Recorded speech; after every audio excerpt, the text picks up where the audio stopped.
मौर्य ध्वज एक्सप्रेस देख रहे हैं और अभी हम गायघाट विधानसभा के हत्था चौक जो कि बंदरा प्रखंड अंतर्गत हत्था चौक और बाजार भी है, जो है पटना में मिलर हाई स्कूल में जो युवा चौपाल रखा गया है, जिसको लेकर के लगातार जो है राजद युवा नेता चंदन यादव भी तैयारी कर रहे हैं। क्या कुछ विशेष तैयारी हुई है कल के लेकर के? युवा चौपाल का आयोजन है पटना के मिलर हाई स्कूल में, उसी की तैयारी को लेके हम लोग विगत 2 सप्ताह पहले से लगे हुए हैं। गायघाट विधानसभा के सभी चौक चौराहे पर नुक्कड़ सभा के माध्यम से युवाओं को आमंत्रित कर रहे हैं और हमारे नेता का जो जन कल्याणकारी घोषणा है, जिसे हमारी पार्टी ने और हमारे नेता ने प्रण के रूप में लिए हैं कि अगर महागठबंधन की सरकार बनेगी 2025 में, तो हम माई बहन मान योजना के तहत 2500 प्रत्येक महिलाओं के खाते में देने का काम करेंगे। वृद्धा पेंशन, विधवा पेंशन को 400 से बढ़ाकर 1500 करेंगे। प्रत्येक परिवार को 200 यूनिट मुफ्त बिजली देने का काम करेंगे। हमारे नेता का जन कल्याणकारी घोषणा है, जिसे जन जन तक इस नुक्कड़ सभा के माध्यम से पहुंचा भी रहे हैं और युवाओं से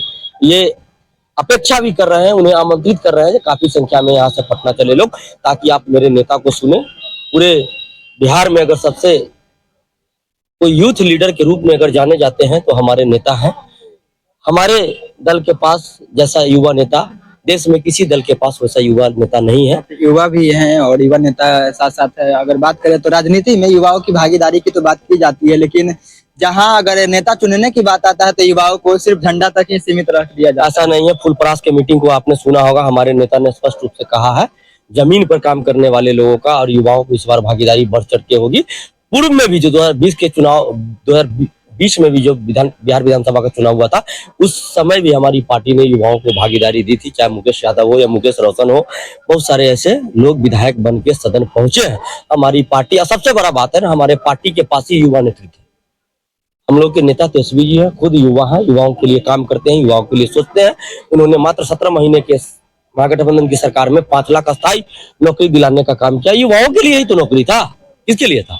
और निश्चित रूप से 2025 में सरकार बनी तो बिहार वासियों के अलावा खासकर युवाओं के लिए विशेष रूप से हमारे नेता सोच रहे हैं। सरकार का तो कहना है कि जो हम जब मुख्यमंत्री पद पर हम थे, सरकार में हम थे, तो तेजस्वी जी कैसे नौकरी बांट दी? 17 महीने मात्र महागठबंधन की सरकार थी। 17 साल उससे पहले नीतीश कुमार जी मुख्यमंत्री रहे हैं। क्या 17 सालों में उन्होंने ऐसा काम किया? क्या 17 सालों में कभी बिहार में जाति आधारित गणना कराकर आरक्षण के दायरा को बढ़ाया गया? क्या 17 सालों में क्या 5 लाख अस्थायी नौकरी दी गई? क्या ऐसा नहीं ना हुआ?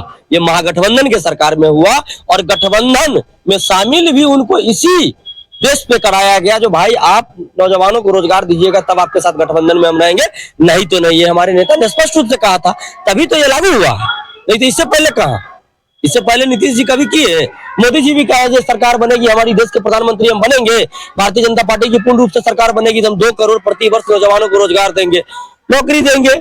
नौकरी तो छोड़िए, रोजगार भी नहीं मिला उनके शासन में। क्या अभी वर्तमान विधायक भी आरजेडी से है और आप भी एक युवा नेता हैं, और कुछ लोगों का कहना है जो चंदन जी क्या टिकट के लिए युवा चौपाल कार्यक्रम इस तरह से नहीं, ये कार्यक्रम को सफल बनाने के लिए और नेता के संवाद को जन जन तक पहुंचाने के लिए, चौपाल कार्यक्रम को सफल बनाने के लिए नुक्कड़ सभा के माध्यम से मैं लोगों तक जा रहा हूं। ऐसा नहीं है। और टिकट देना न देना ये पार्टी के ऊपर है।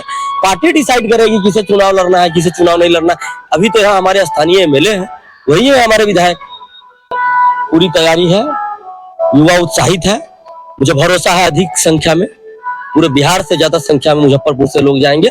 और मुजफ्फरपुर में भी सबसे ज्यादा अगर भागीदारी होगी कहीं से तो गायघाट से होगी। गायघाट के नौजवान पूर्ण रूपेण तैयार है युवा चौपाल में भाग लेने के लिए, और मुझे विश्वास भी है जो नेता का संवाद होगा उसके बाद वो उसे जन जन तक पहुंचाने का भी काम करेंगे।